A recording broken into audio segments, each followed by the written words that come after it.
Buenos días para todos. Bien, vamos a estar presentando la última retaguardia del año 2023. Pues, para este año, información más relevante. Como siempre, aquí hacemos un seguimiento de los principales journals de reumatología y de una revista o un periódico que se llama The Rheumatologist, que trae muy interesantes dirigidos puntualmente a esa reumatología. Comencemos. Empezamos con lo que se presenta por el Rheumatologist. El Rheumatologist en este número presentan un artículo acerca de la empatía y cómo los reumatólogos podemos favorecer la empatía y podemos favorecer como la creación de lazos empáticos tanto a nivel personal como social.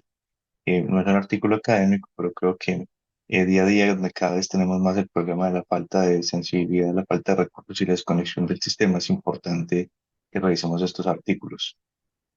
Adicionalmente a eso presentan un artículo o el resumen de un artículo que es Belimumab versus terapia inmunosupresor normal en pacientes con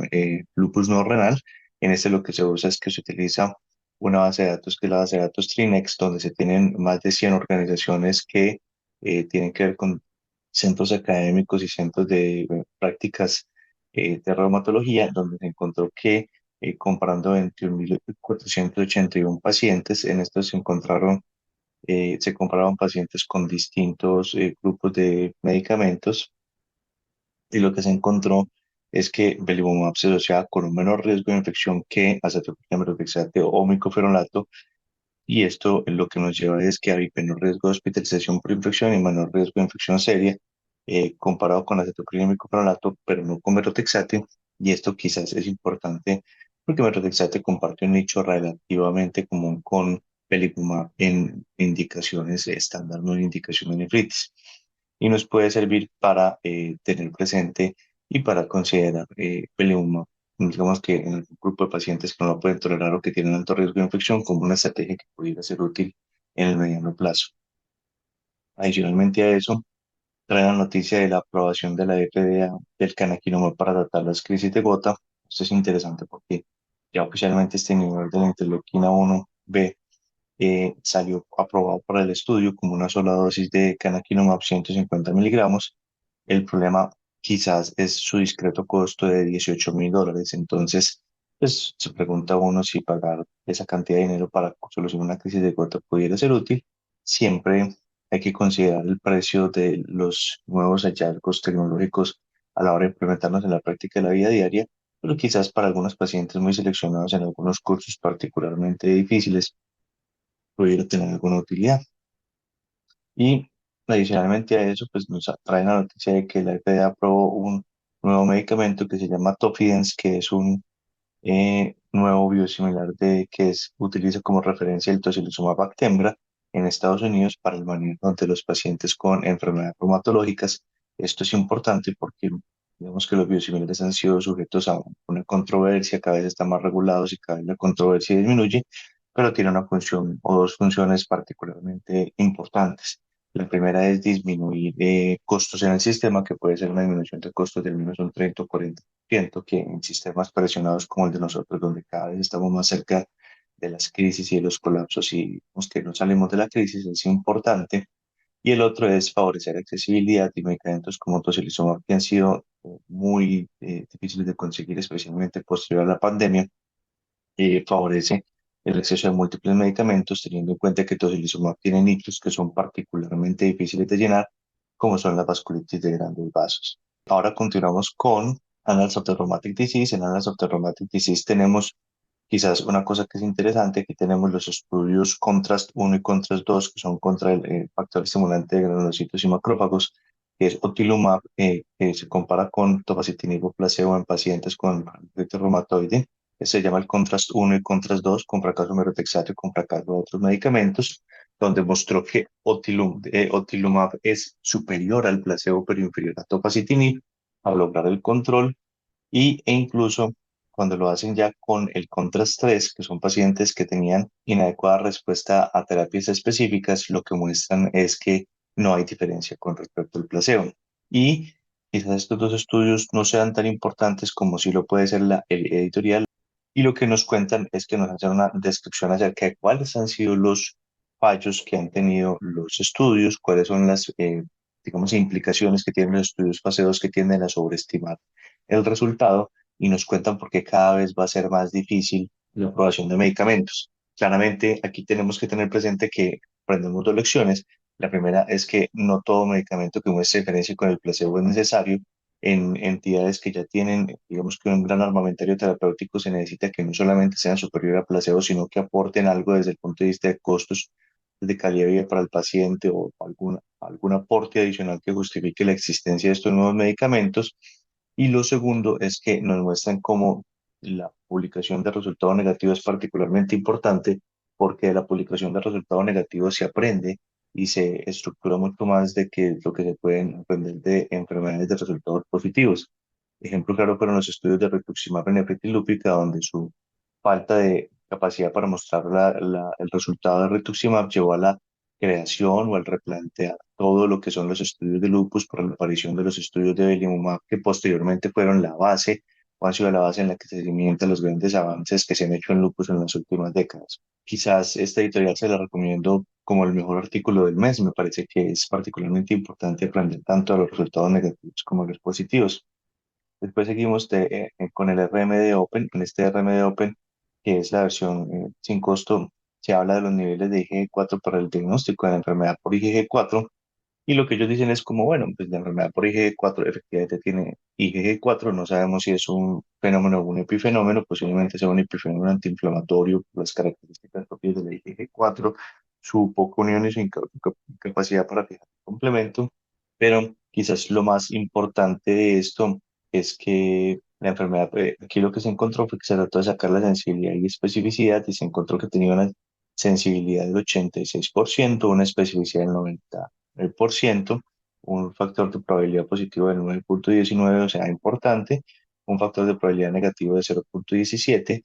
Y curiosamente lo que muestran es que hay una gran diferencia entre cómo se desempeñan en asiáticos y en caucásicos, siendo más importante en asiáticos. Quizás este resultado no aplique tanto para nuestra población, pero son datos interesantes que hay que conocerlos. Tenemos también un reporte de dos casos de antisintetasa que mejoran con tocilizumab. Es un reporte breve, pero vale la pena tener claro en los pacientes con miopatía, donde cada vez crecen y crecen y crecen las complicaciones y las implicaciones de su tratamiento, que esta puede ser una posibilidad interesante. Y otro artículo que me parece muy importante, lo habíamos tocado en el previo, pero de todas maneras me parece que es tan importante que hay que volverlo a tocar, donde se habla de que hay diferencias entre las espondiloartritis en hombres y en mujeres. Digamos que cada vez tenemos más problemas porque los reportes de radiología versus lo que lee el traumatólogo con respecto a las resonancias son muy disímiles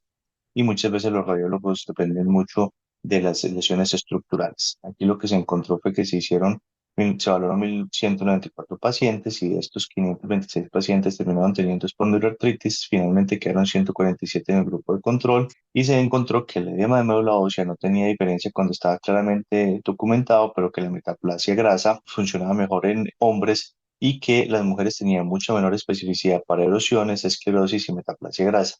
lo que quiere decir que las lesiones estructurales en mujeres son uno de los principales causantes de falsos positivos en la lectura de la resonancia, por lo que cada vez estamos teniendo más problemas. Hemos tenido en reumaguardia reportes donde los antiinflamatorios disminuyen un 25% la señal del edema y donde las lesiones estructurales que con alguna frecuencia utilizamos como prueba diagnóstica o como soporte diagnóstico terminan siendo más una falsa pista que una verdadera pista y pueden ayudarnos a detectar falsos positivos. Entonces, quizás es uno de los temas que más está evolucionando y posiblemente en unos años tengamos que replantear todo lo que conocemos con respecto al diagnóstico por resonancia de espondiloartritis. Después continuamos con Arthritis y Rheumatology. Aquí en Arthritis y Rheumatology les voy a recomendar una versión sumarial que ellos tienen que se llama el Journal Club. En este Journal Club hacen una discusión de algunos artículos que ellos consideran importantes y dentro de lo que ellos hablan en este Journal Club, hablan de uno de sus artículos que fue publicado por el Dr. Kim y colaboradores, donde se habla de los perfiles de anticuerpo para predecir el riesgo de cáncer en esclerosis sistémica. Ellos evaluaron 11 anticuerpos y encontraron que los anti-RNA polimerasa 3 y los antirromo específicos se asociaban con un aumento de riesgo de cáncer, mientras que los antitopoisomerasa, los anti-U1-RNP y los anti-THTAU se asociaban con un menor riesgo. Esto es interesante, son datos que nos pueden servir en algunos casos para tratar de empezar a hacer una estratificación de estos pacientes y saber en qué podamos o debamos hacer un seguimiento más importante. Ellos también tienen una cosa que se llama Clinical Connections. Estas Clinical Connections nos hablan de algunos artículos de ciencias básicas que pueden tener implicaciones a futuro. Es muy importante porque aquí ellos tienen dos artículos, uno que publica Gene et al, donde se habla de la respuesta endotelial al interferón tipo 1 y se habla de que cómo puede contribuir hacia la vasculopatía y fibrosis y predecir la progresión de la esclerosis sistémica. Ellos hacen evaluación de pacientes con riesgo de progresión a enfermedad, pues de pacientes con esclerosis sistémica y se dan cuenta que las células endoteliales tienen la mayor respuesta al interferón dentro de las células estromales. Adicionalmente a eso se dan cuenta que los niveles de interferón se asocian con una mayor progresión en los modelos de bleomicina murios, que son modelos de ratón en los que se trata de simular la fibrosis con la aplicación de bleomicina peritoneal, y adicionalmente a eso que las células endoteliales de los pacientes con esclerosis sistémica tenían una mayor firma de interferón, y finalmente que la proteína MX1 se asociaba en los controles, pues, evaluada en la esclerosis sistémica contra los controles, predecía la progresión de el daño total en la esclerosis sistémica y que la sobreproducción o la sobreexpresión de interferón alfa tipo 2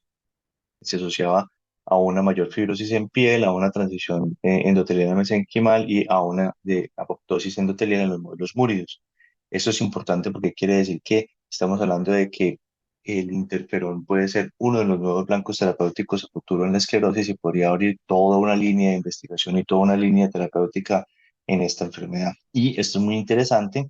Hay un microRNA que se llama el microRNA 155.5P que tiene que ver,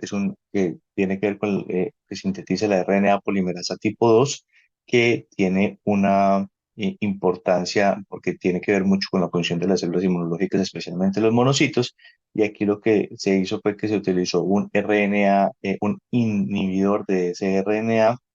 que se llama el Antagomir 155.5P en unos liposomas pegilados. Y lo que hacían es que esto lo que logra es afectar la polarización de los monocitos y restaurar la función antiinflamatoria de los monocitos con un control antiinflamatorio de la enfermedad, pues con un control antiinflamatorio de la artritis. Esto es muy interesante porque este es una blanco que es un blanco directamente dirigido a monocitos y macrófagos y sería una forma en la que nosotros podríamos activar o desactivar la polarización de los monocitos para lograr un efecto más antiinflamatorio en algunas enfermedades. Esto evidentemente todavía tiene mucho camino y tiene mucho camino hasta llegar a un fármaco que sea efectivo y y que pueda estar disponible, pero esto quizás nos podría hablar de una forma en la que nosotros podríamos afectar la polarización de los macrófagos en distintas enfermedades y al ser específico podría tener un muy buen perfil de tolerabilidad. Entonces, son, digamos que apenas los primeros pasos, esto está en ciernes, pero hay que seguirle la pista a este tipo de iniciativas porque pudieran indicar un cambio o una revolución a futuro. Tenemos también una revisión del complemento que empezó con las revisiones, ya les habíamos dicho el programa parte pasada, que son las revisiones específicas para este tipo de, digamos que de la serie inmunológica. Y finalmente tenemos otros artículos que son un artículo donde se habla de la microbiota y se encuentra que hay una alteración común en la microbiota de los pacientes con espondiloartritis, uveitis anterior y enfermedad de Crohn, y tiene que ver principalmente con la alteración de una bacteria que se llama Fusicatenibacteria. Entonces, aquí lo que se encuentra es que hay una firma común de disbiosis intestinal que favorece inflamación. Ya los estudios pues, que se han hecho con implantación de materia fecal han mostrado resultados negativos, pero quizás con el tiempo y conforme más vayamos conociendo estos conceptos podrían reevaluarse y pudiera considerarse una dieta antiinflamatoria para este tipo de enfermedades. También tenemos un estudio que es particularmente importante, que es el Aurora 2, pero su seguimiento ya en fase 3 de largo plazo, donde el Aurora fue el estudio de Volcosporina en lupus y este es un estudio de seguimiento a largo plazo donde en el seguimiento a largo plazo de estos pacientes, lo que se demostró es que la respuesta renal se mantenía, la disminución de la tasa de filtración glomerular fue de 0,2 mililitros por minuto en comparación, como que en el periodo de 2 años, comparado con menos 5,4 mililitros por minuto en el grupo de control, con mejoría de la proteinuria, con una respuesta renal mayor de 50 al 69% en los pacientes y con una tasa de hipertensión que fue importante porque la tasa, pues digamos que la disminución de la tasa de filtración glomerular fue 10,3 versus 5% y 8,6 versus 7%. Muestra que el principal escollo, el principal temor que tenemos con los inhibidores de la calcineurina, que es el efecto nefrotóxico que pueden producir a largo plazo, está bien controlado en este medicamento y permite un uso continuado y un uso, digamos que seguro de esta medicación, aún sin medición de niveles. Entonces, es una recomendación para todos. Ese artículo es un artículo importante. No sabemos cuál es el puesto con el que va a venir volcosporina. Es uno de los grandes problemas porque realmente la pregunta es cuánto estamos dispuestos a pagar por una nueva tecnología disponible. En este caso, el volcosporina pudiera tener un costo tan alto o superior a belimumab, lo que podría ser una tecnología irrelevante teniendo en cuenta que en nuestro medio no tenemos los recursos para estar usando estas terapias de manera generalizada y posiblemente solamente pudiera utilizarse como una terapia especial en caso raro. Y finalmente, pues digamos que ya con esto terminamos. Les recomiendo mucho el estudio de Aurora y la editorial que les dije de los estudios Contrast que nos permitirá hacer como un plantearnos en qué vamos en este momento con respecto a las aprobaciones de medicamentos en reumatología y por qué vemos que se está pagando como esa era o ese boom de aprobación de medicamentos. Con esto nos damos por terminado la reumaguardia de este año. Esperamos que haya sido de su interés y que haya aportado para su formación académica y profesional. Y sin más motivos, les damos las gracias totales. Un feliz año para todos.